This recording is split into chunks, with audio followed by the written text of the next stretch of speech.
ஆண்டு பெருவிழா அறிவிப்பு.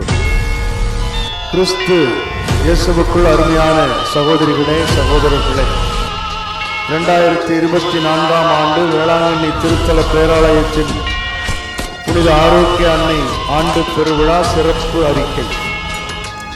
புனித கன்னிமரியா பிறப்பு விழா மற்றும் வேலைநகர் புனித ஆரோக்கிய அன்னையின் ஆண்டு பெருவிழாவிற்கு தொடக்கமாக இம்மாதம் 29ஆம் தேதி வியாழக்கிழமை மாலை 5:45 மணிக்கு திருக்கொடி பவனி கடற்கரை சாலையை சுற்றி வந்த பிறகு மாலை 6:45 மணிக்கு திக்கெல்லாம் குளிர நோக்குவோர் மனம் குளிர பெரும் புகழ் பாடும் பேராலய மணிகள் இன்னிசை முழங்க